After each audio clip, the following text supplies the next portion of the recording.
찬송가 88장 함께 찬양하시겠습니다. 찬송가 88장입니다.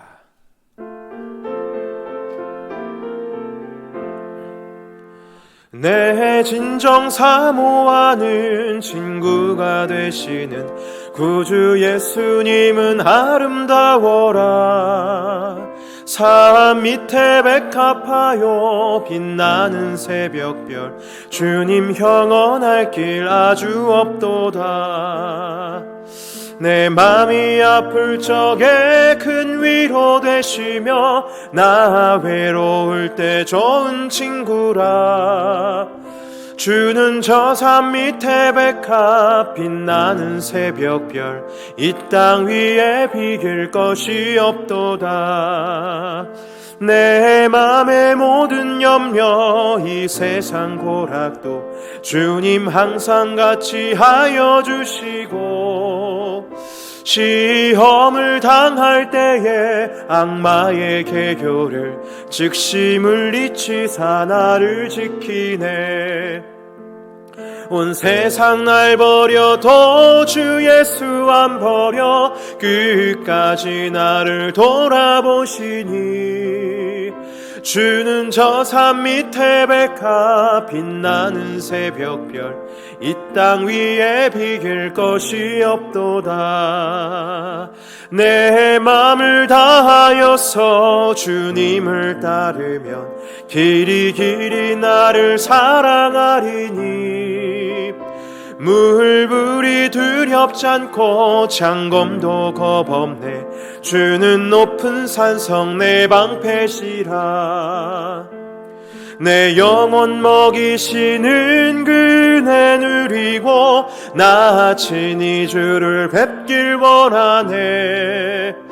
주는 저 산 밑에 백합 빛나는 새벽별, 이 땅 위에 비길 것이 없도다. 아멘.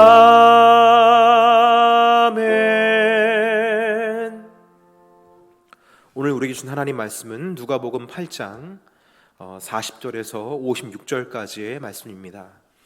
신약성경 105페이지에 있습니다. 누가복음 8장 40절에서 56절까지의 말씀, 저와 한 절씩 교독하시고 마지막 절은 합독하시겠습니다. 예수께서 돌아오심에 무리가 환영하니 이는 다 기다렸음이로라.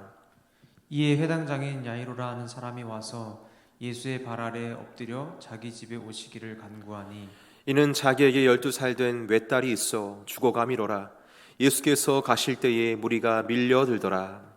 이에 12해를 혈루증으로 앓는 중에 아무에게도 고침을 받지 못하던 여자가 예수의 뒤로 와서 그의 옷가에 손을 대니 혈루증이 즉시 그쳤더라. 예수께서 이르시되 내게 손을 댄 자가 누구냐 하시니, 다 아니라 할 때에 베드로가 이르되 주여 무리가 밀려들어 미나이다. 예수께서 이르시되 내게 손을 댄 자가 있도다. 이는 내게서 능력이 나간 줄 알미로다 하신대.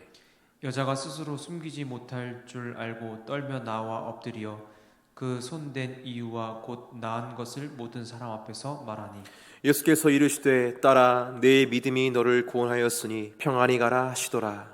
아직 말씀하실 때 해당 장의 집에서 사람이 와서 말하되 당신의 딸이 죽었나이다. 선생님을 더 괴롭게 하지 마소서 하거늘. 예수께서 들으시고 이르시되 두려워하지 말고 믿기만 하라. 그리하면 딸이 구원을 얻으리라 하시고, 그 집에 이르러 베드로와 요한과 야고보와 아이의 부모 외에는 함께 들어가기를 허락하지 아니하시니라. 모든 사람이 아이를 위하여 울며 통곡하매 예수께서 이르시되 울지 말라. 죽은 것이 아니라 잔다 하시니, 그들이 그 죽은 것을 아는 거로 비웃더라. 예수께서 아이의 손을 잡고 불러 이르시되 아이야 일어나라 하시니, 그 영이 돌아와 아이가 곧 일어나거늘 예수께서 먹을 것을 주라 명하시니, 함께 읽겠습니다. 그 부모가 놀라는지라 예수께서 경고하사 이 일을 아무에게도 말하지 말라 하시니라. 아멘. 성경에 보면 소위 정결 예식이라는 것들이 있습니다. 부정한 것을 제거하기 위한 예식인데, 성경에서 말하는 부정은 죽음과 관련이 있는 것입니다. 시체라든가 피라든가 죽음이 몸에 퍼지는 듯한 증상인 이 피부병과 곰팡이들, 이런 것들은 죽음의 증상들로 여겨져서 생명이신 여호와 하나님과 이 대치되는 개념으로 이해되었던 것입니다. 그래서 이 시체를 만졌거나 피를 유출했거나 피부병, 곰팡이 이런 것들에 노출되었을 때에 거기에 맞는 정결 예식들이 존재하며 죽음을 생명으로 전환시키려는 특별한 은총을 구하는 기간이 제정되어 있었던 것이죠. 그런데 이 부정이라는 것은 조심하지 않으면 전염되기 때문에 반드시 혼자서 고립되는 시간이 필요했고, 그 부정이 정화되려고 정결해질 때까지 하나님의 은혜를 구하며 주님의 때를 기다려야 했던 것입니다. 이렇게 정결이라는 것은 지켜야 되는 것이고 보존해야 하는 것이며, 반면에 부정이라는 것은 분리시켜야 되고 피해야 하는 대상임을 성경을 통해 확인하게 되는 것이죠. 오늘 말씀에는 부정해져 버린 두 사람이 등장을 합니다. 한 사람은 회당장 야이로의 딸, 12살 난 딸로서 질병에 걸려서 죽음의 위기에 있었던 소녀였고, 다른 한 사람은 12년 동안 혈루증을 앓는 여인이었습니다. 오늘 본문은 이렇게 시작합니다. 예수께서 돌아오심에 무리가 환영하니 이는 다 기다렸음이로라, 이렇게 시작하고 있어요. 오늘 본문은 예수께서 거라사에서 사역을 마치시고 유대 지역으로 다시 돌아온 장면에서부터 시작하고 있는 것입니다. 근데 유대 지역으로 돌아온 그날 두 사람을 만나게 되는데, 그것은 질병에 걸려 생사를 오가는 12살 난 소녀와 12해 동안 혈루병에 걸려서 비참한 삶을 살고 있는 그 한 여인이었습니다. 여러분, 이 부분에서 좀 뭔가 의미심장하지 않나요? 오늘 본문에서 예수님께서 다시 돌아온 지역이 유대 지역이라는 것과 그 유대 지역에서 만난 여인 둘이 10이라는 공통된 어떤 공통점을 가지고 있다는 것이 좀 의미심장한 것 같습니다. 오늘 본문은 단순히 여인들의 아픔만을 이야기하는 것만이라고 볼 수 없고, 이스라엘의, 유대의 지금 영적인 상태, 즉 예수께서 오신 이 유대 땅에는 여전히 12지파의 흔적들과 그들이 지키고 있는 율법과 전통들이 있지만 심각한 영적인 질병으로 인해서 고통당하고 있음을 이 두 여인을 통해서 이야기해 주는 것이다 라고 볼 수 있는 것이죠. 해산의 수고를 통해서 믿음의 다음 세대를 이어가야 할 이 유대의 땅이었는데, 영적인 심각한 질병으로 인해서 꽃도 피워보지 못하고 죽음을 맞이하는 이 야이로의 딸처럼, 그리고 12해 동안 혈루증을 앓았기에 해산은커녕 부정과 고립으로 나날을 피폐하게 보내야 했던 그 여인처럼 유대는 이렇게 믿음의 다음 세대를 해산하지 못하는 그런 영적인 질병에 걸려있는 상태다라는 것을 이 두 여인을 통해서 드러내고 있는 것입니다. 그런데 너무나 안타까운 현실은 그들은 자신들의 현실을 전혀 자각하지 못했다는 것에 있어요.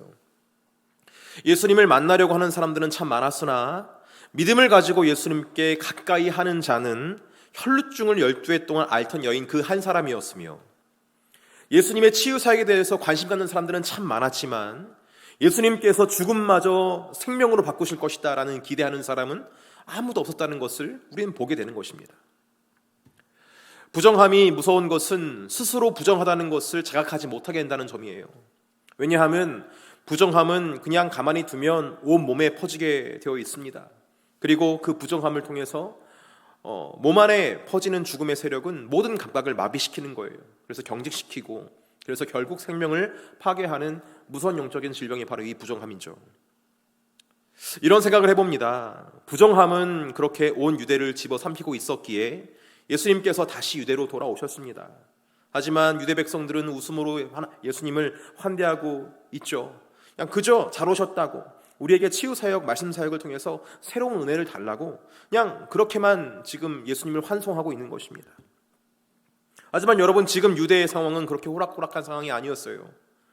단순히 예수님을 반긴다고, 그분의 말씀을 그냥 이렇게 듣고 은혜 받는다고 되는 게 아니었습니다.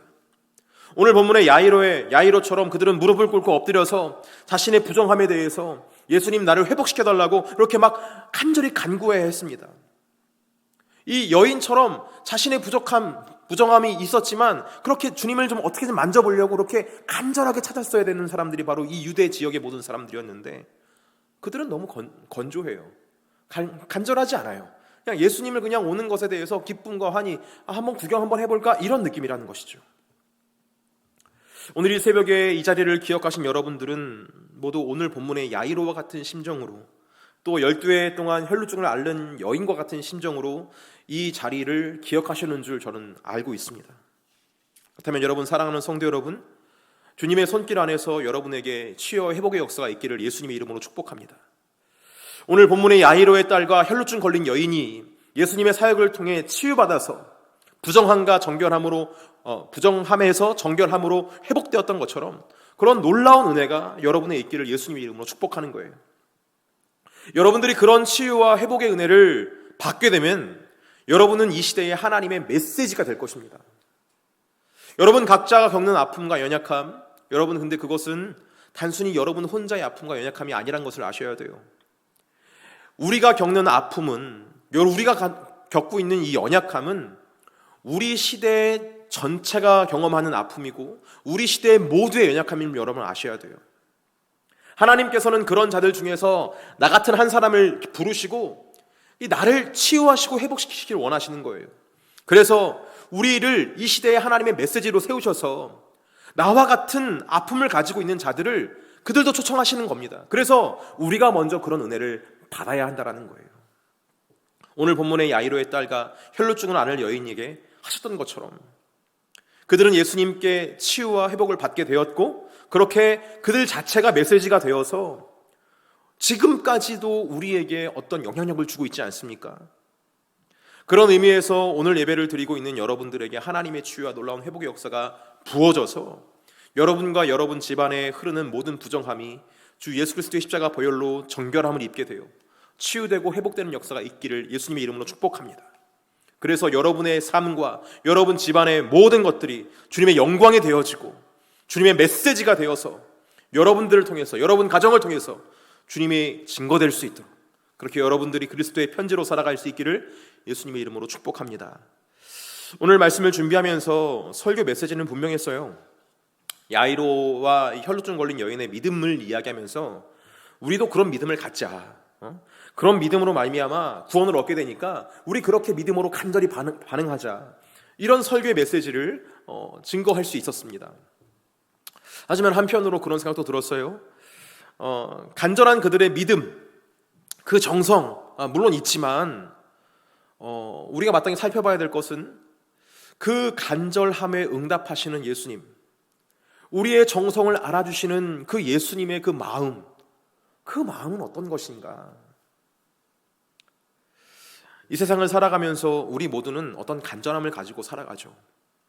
그런데 세상에 있는 사람 모두가 우리의 간절함에 응답해 주는 것은 아닙니다. 우리는 간절하지만 우리의 간절함의 대상은 종종 우리를 거절할 때가 있어요. 세상에서 우리를 거절하는 사람들을 많이 만나잖아요. 내가 사랑하는 사람이 나를 거절할 때가 있고, 내가 의지하고픈 사람이 나를 거절할 때가 있으며, 내가 친해지고 싶은 사람이 나를 거절합니다. 다 받아줄 수가 없어요. 제가 이제 아들을 낳아서 그 아이한테 모든 걸 다 잘해주고 싶은데 그렇게 하지 못하겠더라고요. 다 받아주시고 이렇게 하지 못하고, 때로는 좀 잠깐의 시간을 갖고 싶다. 좀 거리가 좀 있어야 되겠다. 저 아이가 저렇게 하면 막 화가 나기도 하고 막, 그래서 때로는 이렇게 매몰차게 거절할 때도 있어요. 너무나 사랑하는데도 그게 잘 되지 않는데, 세상에서 그렇게 부모도 이런데 다른 사람들은 어떻겠습니까, 여러분?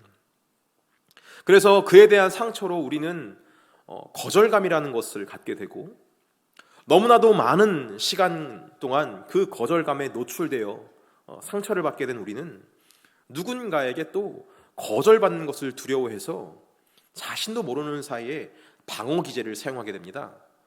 그 방어 기제가 뭐냐면은 이 가면을 쓰는 거예요. 그렇게 거절받을 것이 두려워서 다른 사람들 호의를 베푸는 모습들, 좋은 모습들을 보이려고 참 그런 과도한 노력을 하며 살아가는 게 바로 우리의 모습 아니겠습니까? 하지만 오늘 본문의 예수님은 세상의 그 누구와 반응이 좀 다르세요. 우리 누가복음 8장 45절에서 48절까지의 말씀을 한번 같이 읽어보면서 예수님께서 이 어떻게 반응하시는지 한번 봅시다. 45절부터 48절까지 말씀입니다. 제가 읽어볼게요. 예수께서 이르시되 내게 손을 댄 자가 누구냐 하시니 다 아니라 할 때에 베드로가 이르되 주여 무리가 밀려들어 미나이다. 예수께서 이르시되 내게 손을 댄 자가 있도다. 이는 내게서 능력이 나간 줄 알미로다 하신대. 여자가 스스로 숨기지 못할 줄 알고 떨며 나와 엎드려 그 손댄 이유와 곧 나은 것을 모든 사람 앞에서 말하니 예수께서 이르시되 딸아 네 믿음이 너를 구원하였으니 평안히 가라 하시더라. 아멘. 예수님을 찾는 많은 사람들이 있었어요. 하지만 그들 중에 예수님께서는 그 한 여인을 알아보셨습니다. 그 여인은 다른 마음, 더 간절한 마음으로 예수님을 찾고 있다는 것을 예수님께서는 다 아셨어요. 예수님께서 말씀하시죠. 능력이 나갔다. 내게서 나갔다.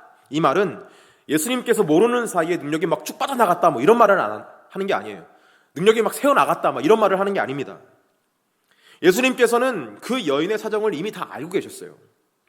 그가 12해 동안 고통을 받은 것과 그 고통 속에서 자신의 모든 재산을 탕진했던 것과 그리고 사람들에게 부정한 사람이라고 손가락질 받아왔던 어떤 그 시절들, 마지막이라는 심정으로 예수님을 찾아왔는데 내가 부정한 여인인 것을 알면 혹시라도 예수님께서 피하실까 봐 소심하게 옷깃이라도 붙들어야겠다는 그의 간절하고 갈급한 심정, 하지만 염치 없어 하는 그 모든 것들, 그 중심, 그 모든 것들을 예수님께서는 아셨고 그의 믿음으로 그를 받아주시고 고쳐주셨던 거예요.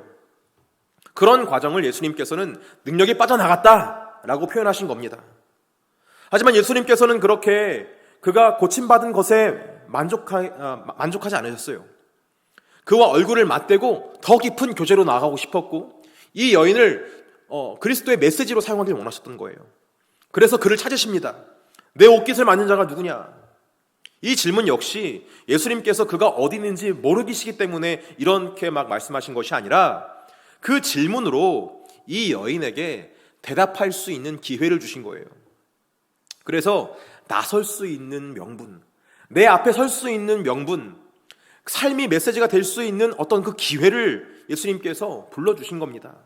그렇게 예수님 앞에 서서 예수님과 얼굴과 얼굴을 맞대면서 그렇게 구원의 기쁨을 누리시길 원하시는 예수님의 그 놀라운 화법이었던 거예요. 여러분 그렇습니다. 예수님께서는 나를 알아주셔요.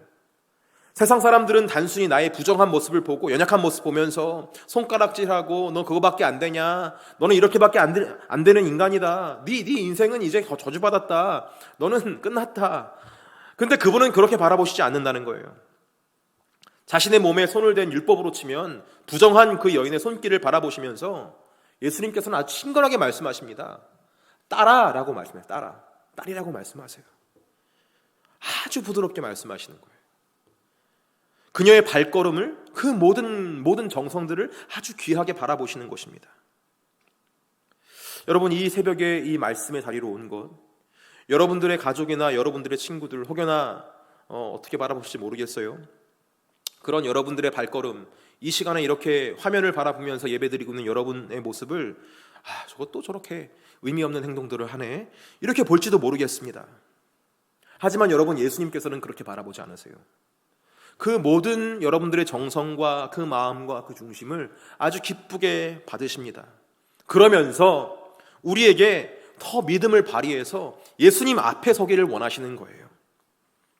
그것은 우리에게 어떤 과제를 주는 것 같아 보이기도 하지만 궁극적으로는 주님과의 더 깊은 친밀함으로 지금 예수님께서 초대하고 계시는 것입니다.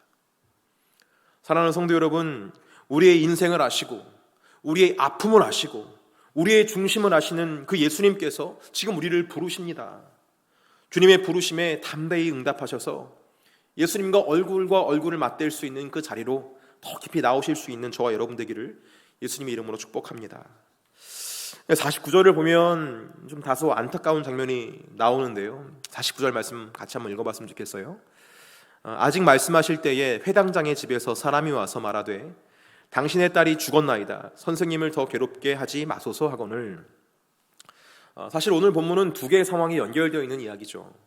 처음에는 야이로가 자신의 딸을 고쳐달라고 예수님께 말씀을 드리면서 예수님께서는 야이로의 딸을 고치러 가는 중이었어요. 그런데 갑자기 12해 동안 혈루증을 앓는 여인이 끼어들면서 예수님께서 그를 고쳐주시고 또 제자들과 이야기를 하시며 그 여인을 또 이렇게 여인의 이야기를 들어주시며 이렇게 좀 약간 머물러 있는 시간이 등장합니다. 이런 장면들을 여러분 우리는 잠시 야이로의 관점에서 봐야 돼요. 야이로의 관점에서 이 끼어든 혈루증의 여인의 모습을 보고 또 그 여인과 대화하고 있는 예수님을 바라보고 제자들을 이렇게 봤으면 좋겠어요. 여러분, 야이로의 입장에서 얼마나 속이 타들어갈까요? 자신의 딸이 지금 곧 죽게 됐는데 예수님은 너무 여유롭게 움직이시는 거예요. 가시면서 여인도 막 고치시고 그 여인과 대화도 하시고 그 여인을 이렇게 막 세워주시고 제자들과도 얘기도 하시고 그 순간순간을 이렇게 지켜보던 야이로는 아마 속으로 막 속이 타들어가면서 막 빨리 좀 나오셔야 되는데 언제 끝나 급한데 막 이랬을 거예요. 근데 말은 못하고 얼마나 속이 탔을까 그런 생각을 해봅니다. 하지만 얼마 안 있다가 청천날벼락 같은 소리를 듣습니다. 뭐냐면은 자신의 딸이 죽었다는 이야기예요. 여러분, 우리도 이와 같은 상황을 종종 경험할 때가 있습니다. 간절히 하나님께 기도를 하고 매달렸음에도 불구하고 응답이 더디 오는 거예요.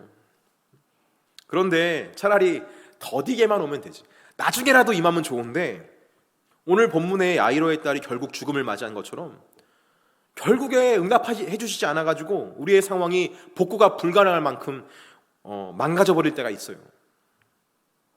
50절 한번 읽어볼게요. 예수께서 들으시고 이르시되 두려워하지 말고 믿기만 하라. 그리하면 딸이 구원을 얻으리라 하시고 그 집에 이르러 베드로와 요한과 야고보와 아이의 부모 외에는 함께 들어가기를 허락하지 아니하시니라. 모든 사람이 아이를 위하여 울며 통곡하며 예수께서 이르시되 울지 말라. 죽은 것이 아니라 잔다 하시니 그들이 그 죽은 것을 아는 고로 비웃더라. 예수께서 아이의 손을 잡고 불러 이르시되 아이야 일어나라 하시니 그 영이 돌아와 아이가 곧 일어나거늘 예수께서 먹을 것을 주라 명하시니 그 부모가 놀라는지라. 예수께서 경고하사 이 일을 아무에게도 말하지 말라 하시니라. 치유가 불가능할 정도로 죽음이 지배해버린 상황, 어둠이 지배해버린 상황, 여러분, 그 상황 속에서 예수님께서 오늘 본문에서 가장 먼저 하신 게 뭔지 아십니까? 들으셨다라는 거예요. 들으셨다. 어떤 사람이 와서 얘기하잖아요. 딸이 죽었습니다. 선생님을 더 이상 괴롭히지 마십시오. 근데 여러분, 성경에서 분명히 얘기하십니다. 50절 보면요, 예수께서 들으시고, 그러니까 야이로가 들은 비보는 야이로 한 사람만 들은 게 아니에요. 예수님도 그 비보를 듣고 계셨어요. 함께 그 자리에서. 우리가 절망적인 상황을 경험했을 때에 거기에서부터 어떤 믿음이 우리에게 있어야 하냐면, 나만 이 절망을 보고 들었던 것이 아니라 주님께서도 나와 같은 자리에서 지금 이 절망을 보고 계시고 듣고 계시다라는 믿음이에요. 주님께서 그 자리에 함께 계신다. 그분은 우리와 함께 하시면 모든 것을 지금 같이 경험하고 계시는 거예요. 그런 믿음이 우리 안에 있어야 할 줄 믿습니다. 그리고 말씀하시는 거예요. 그 다음에 들으시고 말씀하십니다. 뭐라고 말씀하시냐? 믿기만 하라. 그리하면 딸이 구원을 받으리라. 이렇게 말씀을 하세요. 예수님께서는 그 모든 것들을 같이 들으시고 예수님 말씀을 하십니다. 우리는 그 아주 안타까운 현실에서, 그 절망적인 상황에서 수만 가지 생각을 할 수가 있어요. 어떡하지? 기도했는데 이게 아무런 일도 벌어지지 않네? 이렇게 지금 어떻게 해야 되나? 이렇게 해야 될까? 저렇게 해야 될까? 포기할까? 집에 돌아갈까? 예수님 괜히 기도한 거 아닌가? 뭐 이런 어떤 헛수고다. 막 여러 가지 막 생각들이 막 수만 가지가 올 수 있어요, 생각에. 그런데 이런 우리의 상황을 아셨던 것일까요? 예수님께서는 이 상황에 맞는 말씀을 주시는 거예요. 어떻게 반응해야 될지 말씀하시는 거예요. 뭐라고 말씀하십니까? 두려워하지 말아라. 믿기만 해라. 그러면 딸이 구원을 받으리라. 여러분, 어려운 상황에서, 절망적인 상황에서 우리의 생각들로 우리의 마음과 생각을 채우는 것이 아니라 예수님 말씀으로 우리의 생각을 채워야 할 줄 믿습니다. 오만 가지 생각이 나고 막 그 생각이 폭포수처럼 막 떨어지고 불꽃처럼 피어오를 수 있겠지만 그 모든 생각을 다 뒤로 하고 주의 말씀에 집중할 수 있어야 된다는 거예요. 주님께서 우리의 말씀을, 우리의 이 상황에서 필요한 말씀들을 우리에게 주셔요. 두려워하지 말아라. 믿어라. 그러면 구원을 받게 된다. 끝난 게 아니다. 이런 말씀이시죠. 예수님의 말씀은 이렇게 우리에게 소망을 붙들게 하는 것입니다. 말씀을 통해서 말이에요. 그래서 우리는 육적인 생각이 우리를 지배하지 못하도록 지속적으로 하나님 말씀을 듣는 자리로 나와야 하는 거예요. 자, 그렇게 예수님께서 우리에게 말씀을 하시고 나서 어떻게 하십니까? 문제의 상황을 붙드시고 역사하시는 것을 보게 돼요. 54절에 이렇게 나와요. 예수께서 아이의 손을 잡고 불러 이르시되 아이야 일어나라 하시니, 예수님께서 아이의 손을 딱 잡고 아이에게 말씀을 하시는 거예요. 설교 초반에 말씀드렸듯이 부정함이라는 것은 죽음과 연관되어 있고, 이 부정함과 접촉되게 되면은 그 사람도 부정하게 됩니다. 하지만 예수님께서는 그 부정함에 손을 대셨어요. 잡으셨어요. 하지만 예수님께서 잡는 순간 예수님이 부정해지는 것이 아니라 예수님의 정결함이 그 영혼에게 들어간 거예요. 그리고 그 정결함에 말씀의 씨앗이 딱 떨어지게 되면 생명을 얻게 돼서 하나님 말씀의 역사가 일어나게 되어 있습니다. 이 놀라운 과정이죠. 우리는 생각합니다. 예수님께서 이 부정한 것들에 역사를 하실까? 이 불가능함에 손을 대어주실까? 여기에도 예수님의 선한 계획이 일어날까? 하지만 예수님께서는 그 부정해 보이는 그것에 거침없이 손을 대어주십니다. 무너진 것 같은 그 현실에 거침없이 손을 대주세요. 그래서 그 부정한 모든 것들을 정결하게 바꿔주시고 하나님 말씀이 활동할 수 있도록 다 만들어 바꿔주시는 거예요. 여러분, 왜 이런 일이 벌어집니까? 너무나 당연한 거예요. 왜냐하면 우리를 구원하시기 위해 오신 예수님께서는 우리의 모든 것들을 바꿔주시길 원하신다는 거예요. 그래서 여러분, 우리는 주님께서 더디 역사하시더라도 주의 말씀을 마음에 채우면서 주님의 구원의 때를 기다려야 할 줄 믿습니다. 한순간에 바뀔 수 있어요. 주님께서 그 상황을 붙잡아 주시고 주의 말씀이 떨어지면 그때부터 놀라운 구원의 역사, 부정함이 정결함으로 깨끗함으로 바뀌는 그런 역사가 일어난다는 거예요. 태초에 하나님께서 말씀으로 세상을 창조하셨던 것처럼 그 창조의 말씀이 떨어지면 우리의 상황은 놀랍게 바뀔 줄 믿습니다. 사랑하는 성도 여러분, 오늘 이 새벽에도 여러분들 주님을 기억하셔서 이 자리에 오신 줄 믿습니다.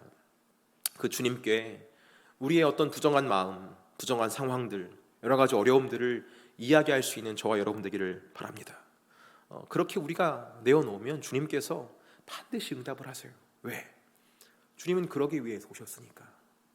우리를 알아주시고 우리의 마음을 다 기억해 주시고, 하나님께서 이런 것들을 들어주실까? 아니요, 그렇지 않아요. 여러분, 주님께서는 그걸 기뻐하십니다. 내어놓으시는 걸 기뻐하세요. 다 속에 있는 것까지 다, 더러운 쓴물들 다 하나님께 다 올려드리고, 저는 이런 존재입니다, 주님. 손을 대어 주시옵소서, 만져 주시옵소서, 고쳐 주시옵소서. 다 제 잘못으로 이루어졌습니다. 하나부터 열까지 주님의 말씀을 듣지 않아서 이런 일이 벌어졌습니다. 그럴지라도 제가 다 벌려놨습니다. 주님 죄송합니다 라고 말할지라도 주님께 다 말씀드리면 주님께서 손을 대어주시고 딸아, 아들아 말씀하시면서 너의 믿음이 구원을 받았다, 너의 믿음으로 너는 구원을 받았다, 이렇게 응답해 주시는 그 선하신 예수님을 오늘 하루 충만하게 느끼실 수 있는, 그래서 주의 메시지가 될 수 있는 저와 여러분 되기를 예수님의 이름으로 축복합니다. 기도하시겠습니다. 좋으신 하나님, 우리에게 주 예수 그리스도를 알게 하시니 너무나 감사합니다. 주 예수 그리스도의 크신 사랑, 우리의 모든 것들을 품어주시고 안아주시고 거침없이 손대주시는 주님의 그 크신 사랑을 우리가 더 경험할 수 있도록 주의 은혜를 허락하여 주시니 감사합니다. 오늘 말씀을 통해서 우리가 담대해지기를 원하고 용기가 있기를 원합니다. 우리 속에 있는 아무에게도 들키고 싶지 않은 어떤 그런 어두움이 있다면, 그런 완악함이 있다면 주여 하나님, 주님께서 손대주시고 안수하여 주시는 가운데 그 모든 부정한 것들이 정결함으로 바뀔 수 있도록 하나님께서 은혜를 허락하여 주시옵소서. 그래서 우리의 삶에 변화가 있고 주님의 구원의 역사가 있어 우리 모두가 주님의 그 메시지가 될 수 있도록, 주님의 그리스도의 편지가 될 수 있도록 인도하셔서 내 삶을 통하여서, 우리 가정의 삶을 통하여서 주 예수 그리스도가 증거될 수 있는 복된 축복의 통로가 될 수 있도록 주님께서 은혜를 허락하여 주시옵소서. 명절이 시작되었습니다. 하나님, 그 명절 가운데 주님께서 아버지 함께하여 주시고 오고 가는 귀성길 가운데 하나님께서 붙잡아 주시고 안전하게 하여 주셔서 사고 내지 않고 당하지 않게 하여 주시고, 가족끼리 만났을 때에 하나님 평안의 인사를 나누고 사랑의 정말 아버지 하나님 소식을 나누며 그렇게 하나가 될 수 있고 화해와 회복이 있는 명절 될 수 있도록 하나님께서 은혜를 허락하여 주시옵소서. 더불어 주 예수 그리스도의 이름이 증거될 수 있도록 하나님께서 인도하사 하나님, 우리 안에 있는 모든 우상 숭배의 제식과 정말 아버지 깨트려지지 않는 그 정말 아버지 서로 반목의 하나님 그 모든 상황들이 그 예수 그리스도의 사랑 안에서 다 회복되고 치유되고 깨끗하게 될 수 있도록 하나님께서 인도하여 주셔서 이번 명절이 주 예수 그리스도로 말미암아 정결하게 되고 회복되어지고 화해가 이루어지고 화목하게 될 수 있는, 그래서 주님의 그 거룩한 백성의 회복에 있을 수 있도록 하나님께서 은혜를 허락하여 주시옵소서. 축복하며 감사하며 예수님의 이름으로 간절히 기도 올립니다. 아멘. 우리 자유롭게 기도하시겠습니다.